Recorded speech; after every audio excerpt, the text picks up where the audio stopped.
Štai mano įranga. Labai patogios rogės. Į rogės susidedu viską, kas reikalinga. Jeigu esant sniegui, aš užsidengiu nuo sniego, viskas po ranką, visi švytuoklės, avižėlės, taip pat matilius, pašaras, dėžutė ir ilgos meškerėlės, kurios netelpa susidėti dėžę. Tai yra spinigėliai, juos susistatau gale. Ką, einam bandyti ieškoti, kaip galvojam, kad galime čia pradėti žvejybą savo ekečių. Sveiki žvejai ir gamtos mylėtojai, kurie išlenda iš savo betoninių dėžių, tokių gražių orų pasivaikščioti ant ledo, pasigrožėti gamta ir, galim sakyti, palydėti žiemą, nes tai paskutinės žiemos akimirkos ir ateina pliusinė temperatūra, kada pradėsime žvejoti ant vandens atviro. O kol ledas leidžia, aš dar tikrai išnaudosiu šias kelias dienas paieškoti ešerių su švytuoklėmis, avižėlė ir visais įmanomais variantais. Tai ką, įsirinkau vietą, iš pradžių bandysiu palei krantą, čia yra gana skardis, tikiuosi ant skardžio gali ešerių, o daugiau žinoma bus matyti, kur jų ieškoti ir ką naudoti, ar avižėlė, ar švytuoklė, ar blizgutė. Nieko nelaukdamas, pradėsiu gręžti eketės. Pradžiai pasidarysiu kokias 5-8 eketės ir matysiu pagal situaciją, ar yra kažkokia nauda. Pradėsiu žiūrėti, aišku, nuo avižėlės. Tai pasiimu savo tradicinį baltą wolframinį šratuką ir pagal tai bus matyti, ar iš vis yra kibimuks šiandien, nes šitos saulėtos dienos visiškai neduoda rezultatų. Saulė šviečia kiaurai, ledą, viskas, žuvis dingus nuo saulės spindulių. Ir tiek iš žvejų kolegų matom, kad rezultatų tikrai nėra.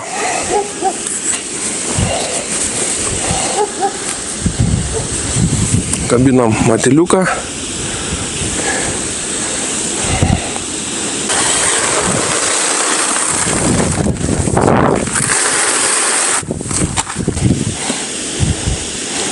Pakeliam nuo dugno ir bandom erzinti.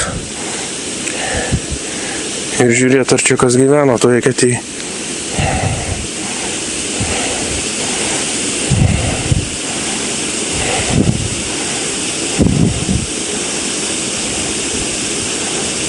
Nenori atsiliepti.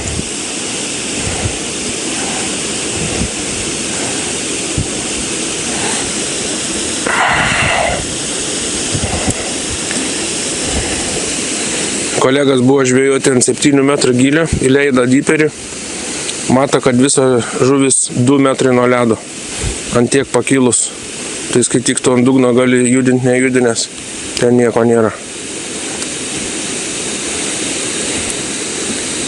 Nu ką, bandau kelti ir aš. Aišku, čia nėra 7 metrų gylio, bet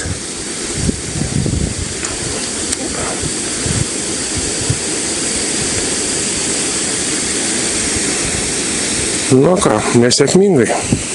Pirmą eketę nieko nežadu, einu į sekančias eketes. Nesulaukęs kibimo pasiėmiau su super plonu valu balalaiką. Pažiūrėkit, kokie mažumai. Sargelis jautrus, Deivido Račkausko ir mažytė visai balta wolframinė avižėlė. Ir dabar bus tikrai man aišku, ar šiandien kažkiek žuvis maitinas, ar labai įmantrios ir atsargios ima tik labai mažus masalus. Tokius, kur naudoja varžybose sportininkai. Super ploni valai ir labai mažos avižėlės su mažais kabliukais.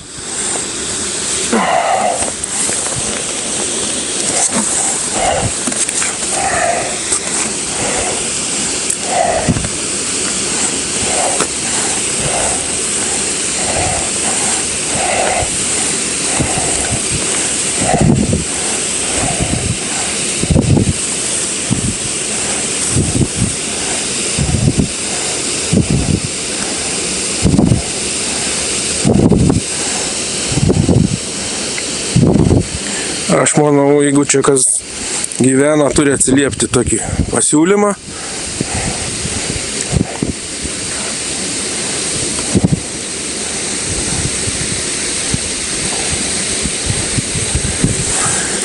Bet kaip ir minėjau, pastarosios dienos, kaip saulė kaitina kiaurai ledą, persišviečia, žvejojau su švytuoklė, gal 3 su kapeikom metrų, nieka nekimba, pasilenkiu pažiūrėti, eketė aš matau, tiesiog švytuoklė kiaurai, tai saulė muša kiaurai ledą ir velniai žuvis, kur dingusios pasislėpusios. Va, kaip matom, netgi neėmė tokio mažo masaliuko.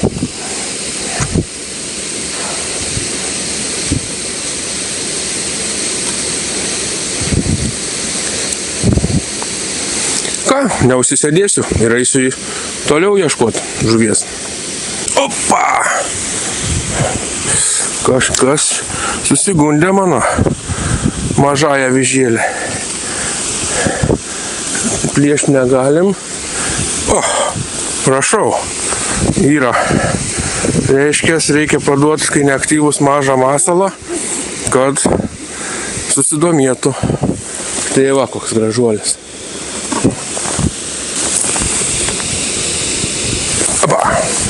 Dar kažką turim, aišku, mažėlesnis matau, bet į tai smagu. Labai smagus pojūtis, tiesiog saulytė šildo, pakilo šilta, bet ta saulė, aišku, gal žuvų kibimui nelabai geros įtakos turi, nes ant mažo gylio kiaurai peršviečia ledą.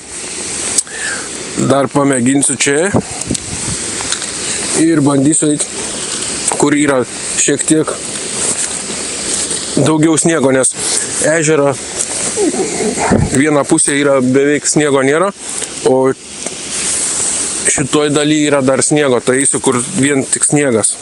Gal šiek tiek apsaugos nuo saulės spindulių. Labai plonas valas, yra bėda, kai kimba už eketies krašto, tik patemptume smarkiau, mes nutrauktume. Tai čia žvejyba super plonais valais yra labai didelis kantrybės reikalas, kaip užkliūna. Aišku, tam reikia pasiruošti, nusivalyti tos kraštus, pasidaryti savo gerą žvejybinę vietą, kad nekliūtų valai. Bet aš dabar galvoju, ar aš atėjau didesnės žuvies paieškom, ar žaist su tais matrosais. Ne. Dėsiu 10 ekečių ir eisiu su švytuoklė. 10 ekečių ir su švytuoklė. Arba bus, arba nebus. O žaist su tą smulkmę ir taip praleist, aišku, smagiai laiką, bet nelabai pasiryžęs. Nenorit, nereikia. Eisim vabank. Bandau visų mažom avižėlėm. Kibimo nėra. Labai sunkiai. Ir neaišku, kur pasimest, nes visiškai viskas vienodai, šviečia saulė. Dar tokia mintis gręžti ekečių. Turiu šiek tiek jauko, kelias iš jų pašert, nes tokiu atveju kaip šiandien netgi jaukas gali baidyti žuvį, nes jin visiškai neaktyvi. Maistui, žinoma, kad jinai yra, priplukė, žiūri jai dalampočkiai. Smagu pasidžiaugti už Lietuvos poledinės žvejybos sportininkus, kurie jau antras sykį iš eilės tampa pasaulio čempionais.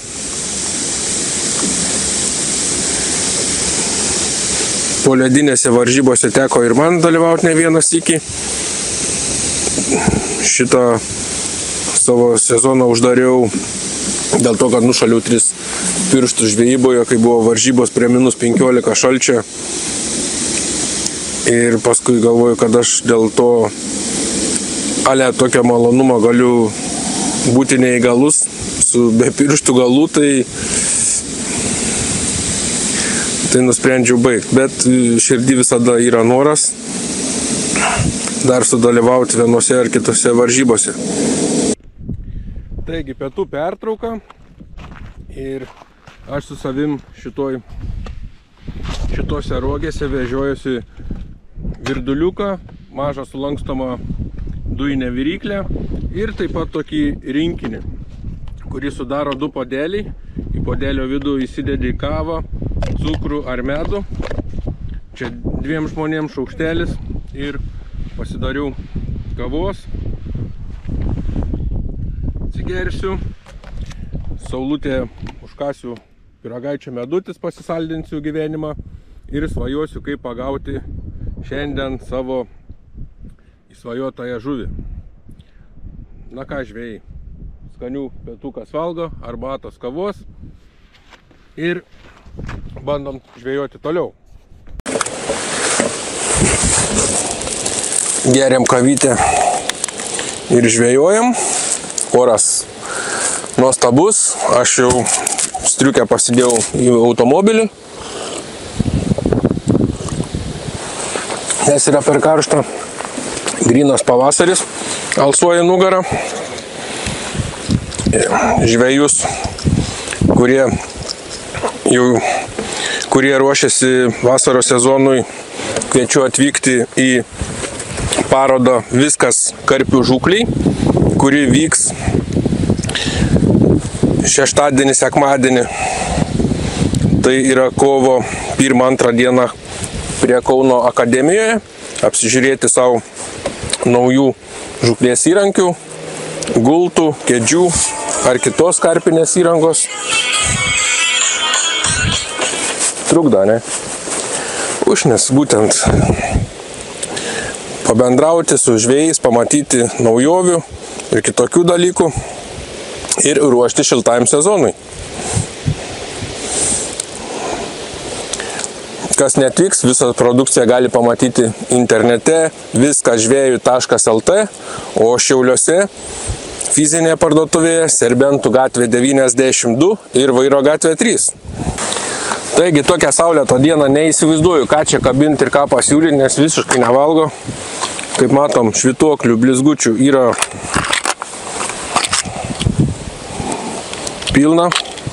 Mano mėgstamiausia mėlyna raudonų pilvų. Bet kažkodėl man tokia idėja kilo šiandien, kad gal yra labai skaidru, šviesu ir reikėtų tiesiog, kai būna juoda avižėlė, juoda balansyrą. Bet neturiu ir aš paėmiau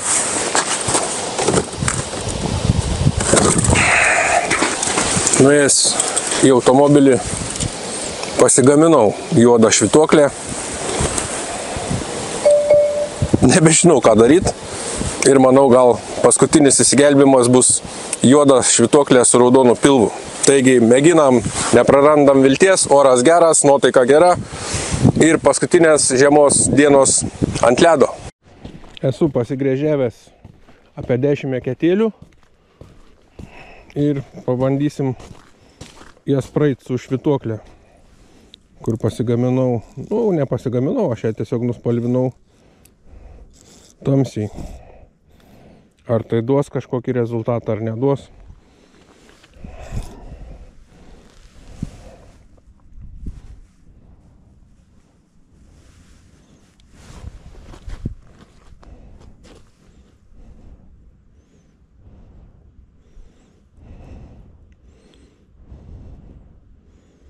Pamėginsim. O jeigu ne, tai tiesiog bus gerai praleistas laikas gamtoje, nes rytoj praneša lietų ir dabar jau, palyginant su pačiu rytu, kyla vėjas, ateina orų permaina, pliusinė temperatūra.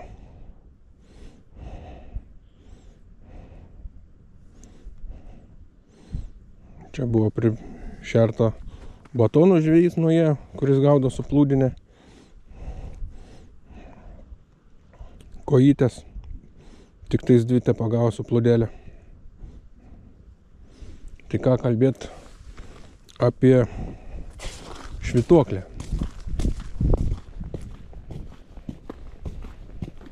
kur dar čia, čia va čia dar esu išgręžęs.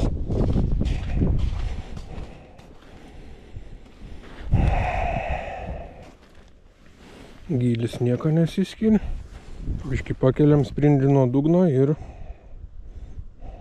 jau kokią 8 eketę, žinokit. Žinoma, čia nėra gilė. 2,40 m kokį plus minus. Ir tikriausiai žuvis baidos, tas saulės spindulių.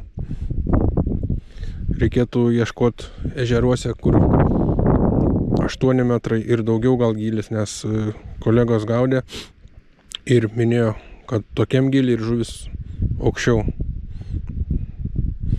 Kai gilis 2 metrai, žuvis tikrai nebus prie pat ledo. Šiuo atveju aš galvoju. Dar man liko, kaip matot, 1, 2, 3, kažkur 8-10 ekečių praeinu ir tikriausiai pasirodymas bus baigtas. Bet viltis dar yra, kad žiemos pabaigai turėtų. Taigi žvejai, ne visos žvejybos būna sėkmingos, bet ir žvejyba mes einam ne vien, kad prilupt žuvies jų kiekį. Mes einam, kad pabūt gamtoje, atsipalaiduot, pabūt gerą morę gamtoje. Taigi nebūkite namie, eikite į gamtą ir susitikimų, aš manau, jau ant atviro vandens. Iki.